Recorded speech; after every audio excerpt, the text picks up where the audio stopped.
Hello, everybody. Welcome again to another episode of Rights and Democracy Television. That's live at 525 on Channel 17 right here. Chittenden County Channel 17, CCTV, Center for Media Democracy, and Town Meeting Television. Welcome once again to a one-month roundup of all of our work that we're doing at Rights and Democracy, bi-state organization between Vermont and New Hampshire. Grassroots, people-powered organization working to create a fundamental movement for political change. In the long run, helping bring those human rights back down to the people. I'd like to start off by introducing the guests. First to my right is City Councilor Max Tracy. He's recently been re-elected after being endorsed with Rights and Democracy. So welcome, Max. Thanks. To another episode of RADTV. You've been on a couple times before, maybe? Yep. So, Thanks for having me back. Yeah, sure. The next guest that we have down here to my right is Johanna de Graffenried. And so she's recently been hired by Rights and Democracy to head up the Jobs, Justice, Climate campaign. And that's really going to help kick off some of the other things like clean water and energy democracy, things that we've been really talking about working on for a long time now. And it's something that it's really nice to see the capacity get expanded a little bit so that we can focus more on that. So Johanna's had our experience working all up and down the East Coast. So welcome. Yeah. Thank you for joining us on the show. Thank you so much for having me. Cool. So next down, familiar face to Rights and Democracy and also to RADTV, Elise. Welcome back. Thank you. Thank you so much for coming back to Rights and Democracy after your brief hiatus. Elise had the opportunity to manage a mayoral campaign for Karina Driscoll in the recent election in Burlington. That she garnered 30% of the votes, which was fantastic. So good work on that. I think it was 35. 35. Hey, We'll just say. hey, that's even better. Okay. Great work on that. Thank you. So since you hosted the show maybe 8 months ago or something, you got the chance to speak at the Women's March in Montpelier in front of 15,000 people. Yep. Thank you. Awesome. And so welcome back to Rights and Democracy Television. It's great to be back. Cool. So we're going to get into it here. I just wanted to start off by asking everybody, and whoever wants to start off answering, that's fine. I just wanted to ask you guys about which Rights and Democracy campaigns you're most excited about, and if there's kind of any single particular campaign that you're most interested in working on and pushing members and support and asking people for support, something maybe you're telling your friends and family about that you're kind of encouraging other people around to think about as well. So, yeah. Sure. I'll take this one. Yeah, first. why don't you start? So since coming back to RAD as the political engagement coordinator, I have been point on the Raise the Wage coalition, which is fighting for a $15 an hour wage for every worker in Vermont. Under our Raise Up Vermont umbrella, we also are fighting for paid family leave, which would give folks, several weeks of paid leave a year to take time off for, if they have a child, bonding time and time to recover, and also if a family member were to fall ill. So basically, we believe that folks don't need to be choosing between taking care of their loved ones and recovering and a paycheck. So there are two very important campaigns that are really, at the core of workers' rights when we talk about what workers' rights are. It's like being able to have a life and still receive a paycheck outside of work. And so raising the wage is something that I've been very focused on both in and outside of the State House. And I know that Johanna has been doing great work on this, and so has all of our staff and leaders across the state.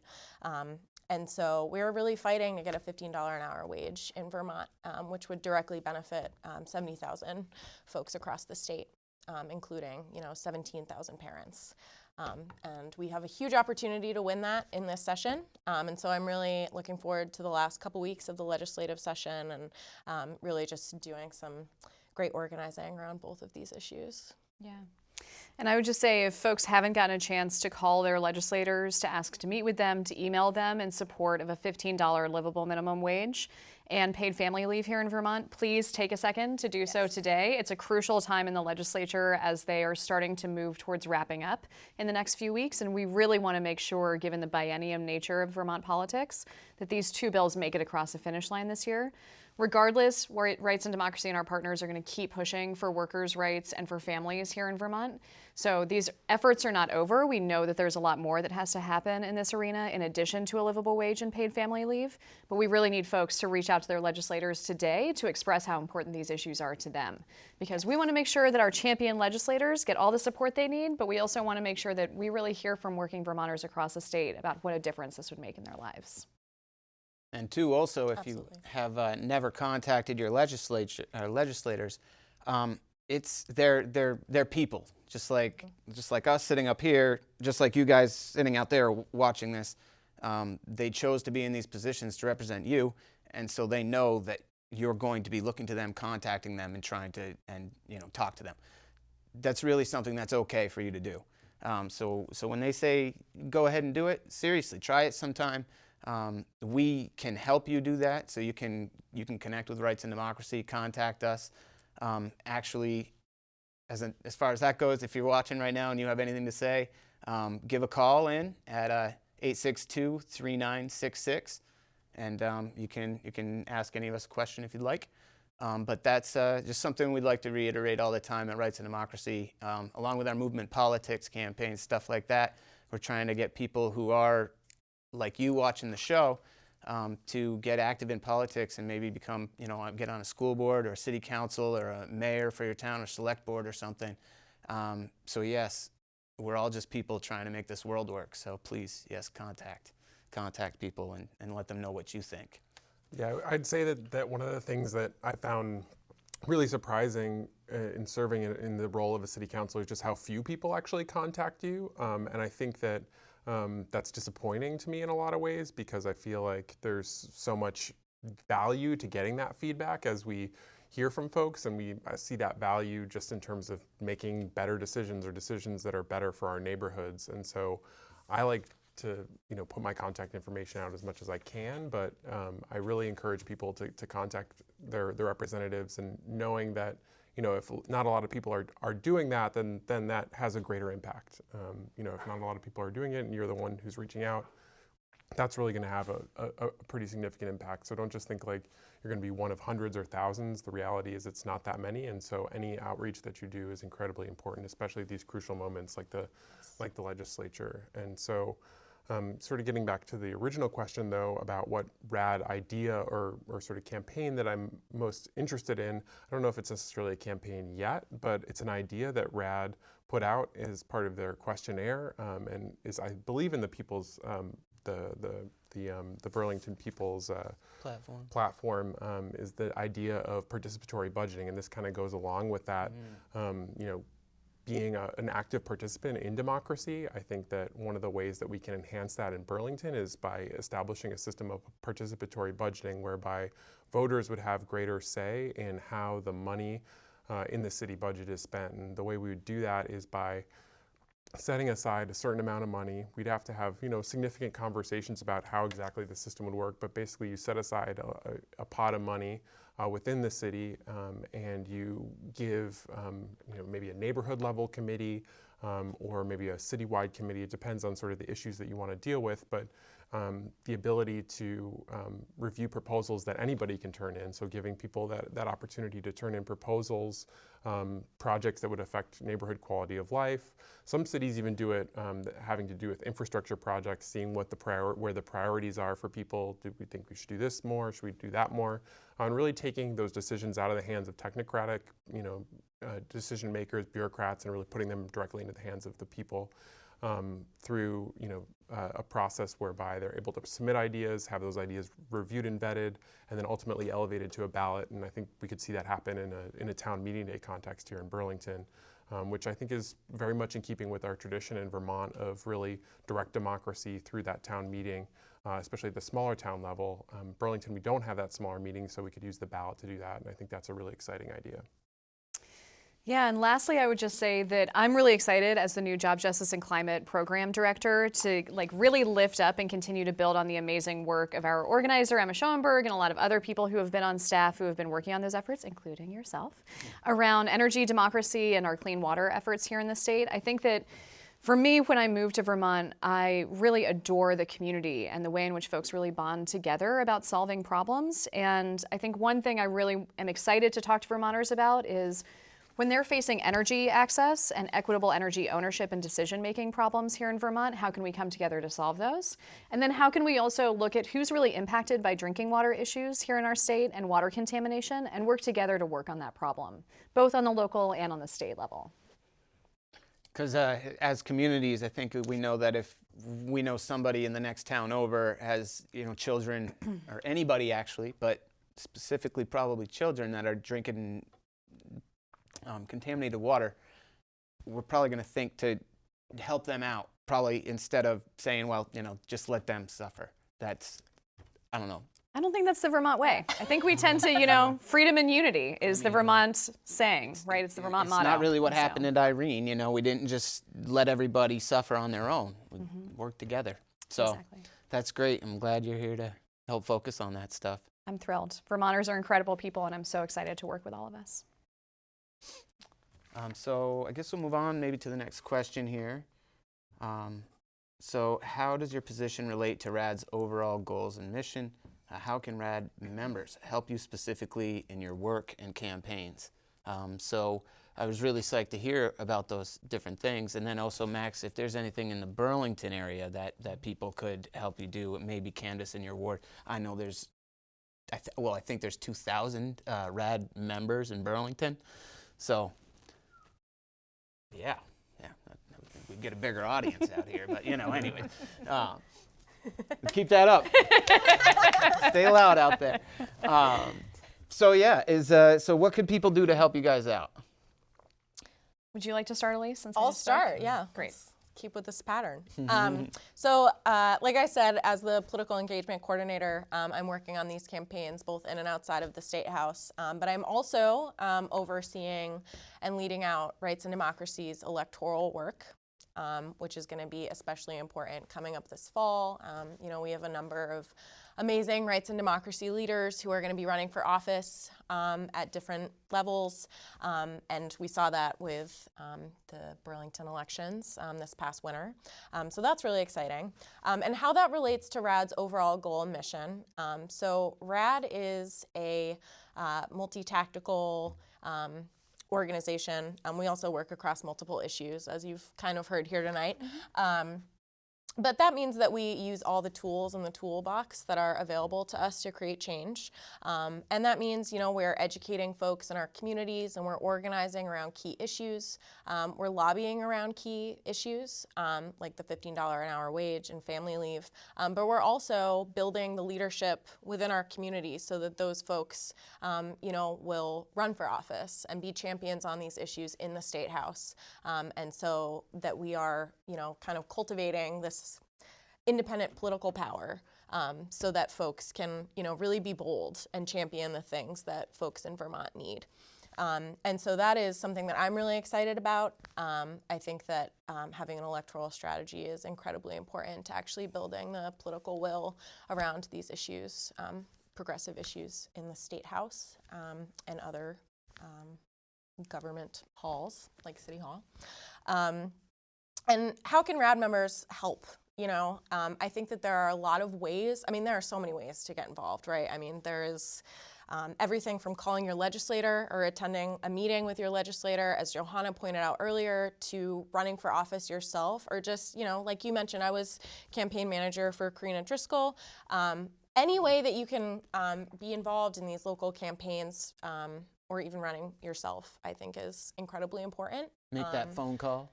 Make that phone call. Call your legislators. Yeah.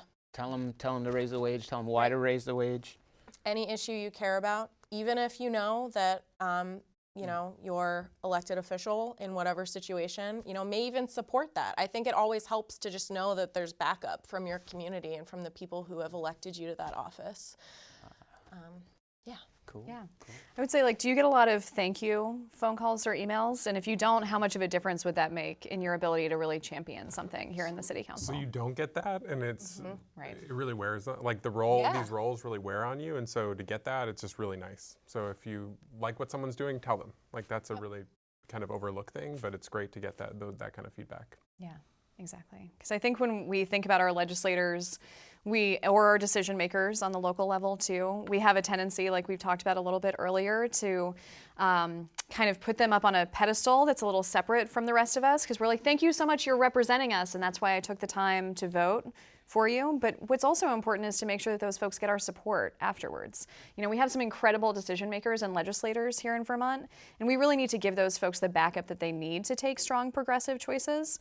But at the same time, if those folks aren't necessarily taking the lead that we need folks to get involved at the community level so that we start pushing those agenda items to the forefront of our decision makers' agendas. And the way that we do that is by our local organizing teams all around the state. So we have an amazing organizing team here in Burlington. I would encourage folks to reach out to your friends all across the state too. And if you're not involved in a local organizing team, get engaged in one. And if we don't have one in your area already, we'll plug you into either another local organizing effort or we'll help you form one of your own. That's part of our goals here at Rights and Democracy around building community and democracy. Right, and I think that one of the things that RAD did in the last election cycle, sort of speaking to that, if people aren't in the place that you want them to be, or if you want them to stay in the place that you want them to be, one thing that I thought that was particularly effective that RAD did in the last election was to, as part of their endorsement, have a questionnaire process where people, meaning candidates, were really asked specifically about their positions on issues, and I view that as a really important accountability tool. So, and also an opportunity. So if you're interested in something that is in that Burlington People's Platform, I feel like, you know, reaching out to not only RAD but also your city councilors who might have been endorsed by RAD and saying, hey, you said you were for this thing when you were looking for that endorsement. What about that thing now that you're actually elected? And so, and doing it from a place of not like being accusatory, but being like, how can we work together on this? I think that that's a really productive conversation, and one that I would hope that at least in Burlington people would be open to on the city council, and I think that they would. Yeah. That just reminds me about the People's Platforms. We have a statewide People's Platform and a Burlington People's Platform. You can find those online. Rights and Democracy, People's Platform, statewide, Burlington, either one. Check those out. They are what we are trying to help develop using members' feedback to guide our process of choosing politicians, kind of, to endorse different people. So if you don't agree with, or if you do agree with anything in those platforms, again, communicate with us. And we'll try to either adjust it or find a way for you to support it one way or the other. And again, like they're saying, communicate with your legislators, senators, representatives, statewide on those platform issues. And then a lot of them transfer to your local town in Burlington. We only have a Burlington People's Platform. If local organizing teams in other communities, you know, get the capacity to focus on something in their own town or something, by all means we can start to expand that around the state and find more local legislators to do better, more work anyways that follows the guidelines or whatever. So I guess along the lines of these people's platforms, whether it's statewide or Burlington People's Platform, what do you all like and dislike about those? Because I know that you didn't necessarily get to write them yourself. You didn't just get to put everything you wanted on it yourself. There's maybe some other things that aren't that great, or what are the greatest things that are on there? I don't know. What do you guys think? I mean, I think that I'll just start quickly, if that's Please okay. do. Yes. And then I'll step back. And I'll say, for me, what's really exciting about any people's platform is the process of building that platform. It's the process of collaborating, of coming together with one another, and of saying, this is what we as a community believe in, and this is what we're going to fight for and stand for. And so I'll also admit that I don't live here in Burlington. I live in Montpelier. So I don't feel like it's necessarily appropriate for me to comment on the Burlington People's Platform specifically, because this is what this community thinks is so valuable. Now, we did just have our second Central Vermont organizing team meeting last night. It was incredible. There were some community members who were really invested in housing, for example, or other community members that were really interested in how do we building a local community that really supports one another. There's a lot of different approaches. And so for me, it's the whole process of creating that democratic platform that's so exciting. I'm also personally, I will say as a Montpelier person, really excited also about the environment section in the Burlington People's Platform. Maybe I'm a little biased as the jobs, justice, and climate person, that's, my passion, but I was thrilled to see the work that went into that section of this platform. I remember Grant working super hard on that section. Grant No is big the deal. reason we have it. Just a little Yes. shout out. It's good. No, Yeah. I mean, and Montpelier specifically is one of the towns in our state that is focusing seriously on a energy conversion, a transition, and I think hopefully we can be there to help make it as democratic as possible. And make it kind of a more equitable distribution of renewable energy access around our state and around our towns. So it's not just certain people that are getting very cheap electricity because they can afford solar panels on their rooftop, putting that extremely cheap electricity into their car, driving that to their job, and just the rich getting richer. Meanwhile, the very poor got to keep buying gas. Got to keep, whatever. I don't even want to get into that. But anyway, we're going to work on it. Yeah. So anything else? Burlington People's Platform for you specifically?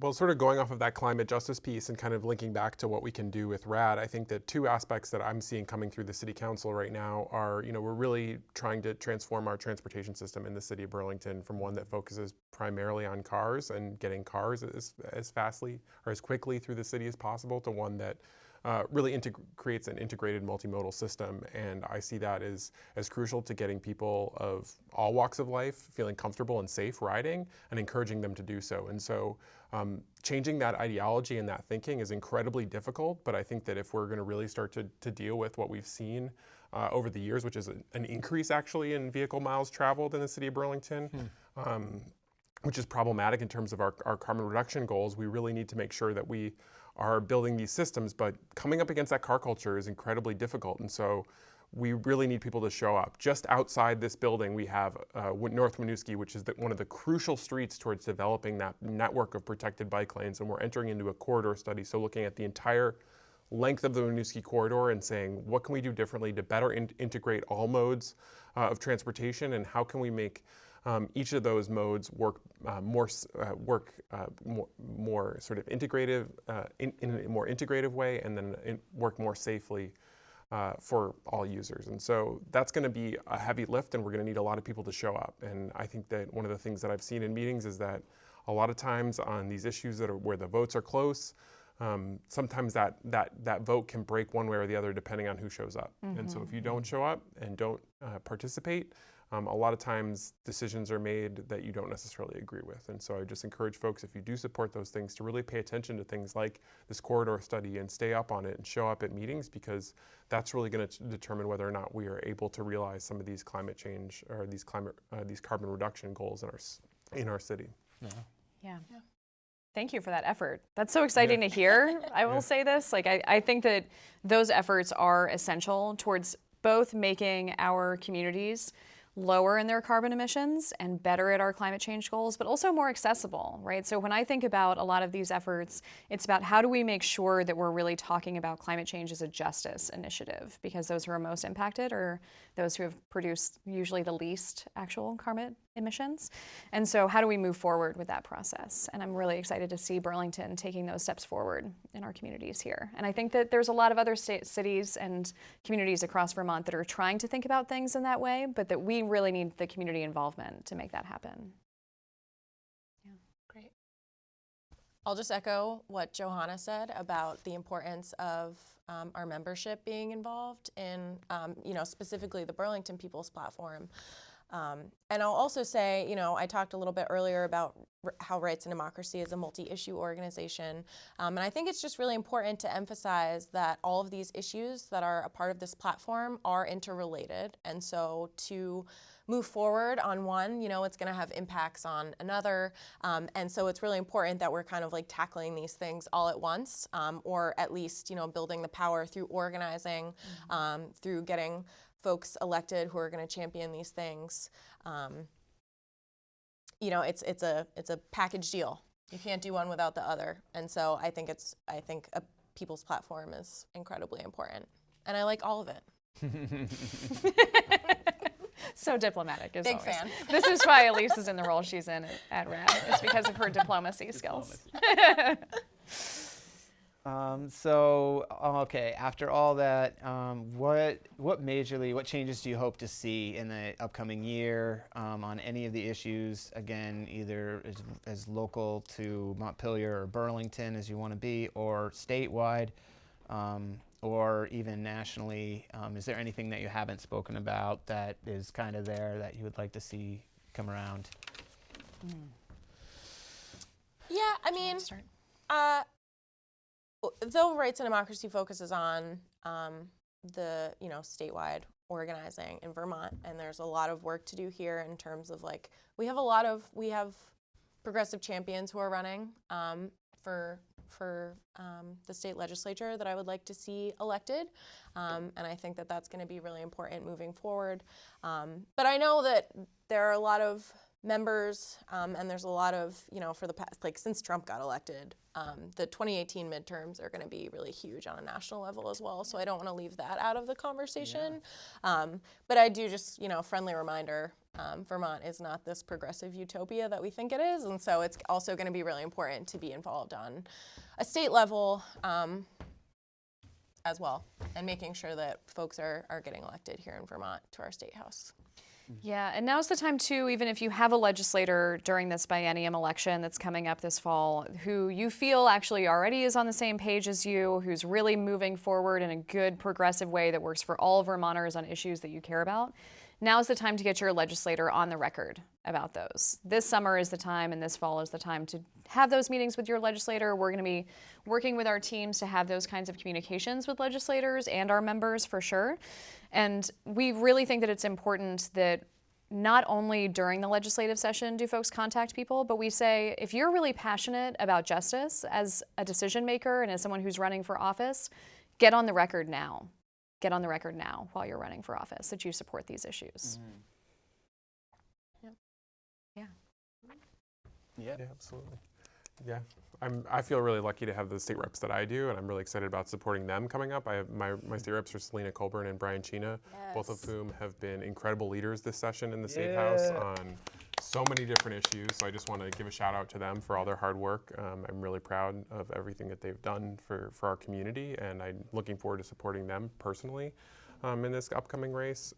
But in terms of Burlington stuff and issues that are sort of coming up in Burlington, I would say not only focusing on the North Winooski or the Winooski Corridor study and as part of a broader effort to revolutionize our transportation system in the city of Burlington, but also paying attention to this thing called district energy, which basically is an idea to capture the waste heat from our McNeil biomass plant, pipe it into the city through a hot water system, and use that to heat and potentially even cool a lot of homes and businesses in Burlington. And that is the single largest carbon reduction idea that's identified in our climate action plan. That idea is starting to move. We have a resolution coming this Monday asking for the Public Utilities Commission to give us affirmative judgment that we can in fact pursue this. And so it's going to be really important for people to plug into that and really make sure that we develop a system that, again, works for everybody and is accessible to everybody, but that is also publicly owned and that is controlled by people, and that people have a chance to really influence, much like they do with our current electric department, which would likely oversee it, but just wanting to see that go forward. Amazing. All right, so we have just a minute left, and we'd like to use that time to talk about what's coming up for Rights and Democracy in the next month. So, Elise, do you want to? So actually, within the next week, we've got a big, we've got a big action happening at the State House. Workers' Rights Day, May 1st. We are going to be bringing a bus of folks from Burlington to join folks from across the state for a day of lobbying training, workshops, panels, and then also an opportunity to actually lobby and have meetings with your legislators. We're actually also going to be doing a petition drop to Governor Phil Scott in support of the campaigns that I had mentioned earlier. And this is our last showing, really, and our last big push to make sure that our legislators are on board with a $15 an hour wage, paid family leave, and thanks, everybody. We can continue. This is not live anymore, but we're going to just Okay, finish up let's the continue. recording. Yep. Any Okay. other things? paid that- family leave, $15 an hour minimum wage, Yeah. and we'll have a bus leaving from Burlington. Yeah. Yeah. If folks want to hop on that 1st. bus, it's Yep. not packed yet. Yeah. We have a bus reserved, but we still would love for more people. And if we need to reserve another bus, we will figure out how to reserve another bus. You know, like we're problem Cool. solvers as organizers. That's our goal. And so please contact RAD if you're interested in hopping on board. But also, we really want to encourage folks, please call your neighbors around the rest of the state as well to say, we know that you also stand with us in supporting a livable minimum wage and paid family leave here in the state of Vermont. And let's make sure that we really make it a whole Vermont event as a community building opportunity too. Because so Right. much of these events are about getting together with other folks who you know support you and who build community with you and provide sustenance and support in the long haul. So let's reach out to our neighbors and make sure that we're making all the phone calls we need as community members to really get this turnout as high as possible on this day. Friends and family stand up for the same things that you do. Invite them. Yeah. radvt.org. Vermont. It's intended, Register. yeah, and the intention of having a full day is to make sure that folks can come out as they can. It's a workers' rights day. We recognize that some folks might be working. You don't need to come out the whole day. Come out whenever works for you. We'll make it work for us. Very That's cool. how this goes. That's May Great. 1st. Any other events? Nope. All right. Very cool. Well, thanks a lot, Elise, Joanna, and Max. Thank you, Everybody, Grant. Thank you, know, Grant. Thank you, very Grant, yeah. cool for doing RADTV again, and we'll keep this going. Yeah. Sweet. Thank you. Awesome. Thanks, everyone. All right. Cool.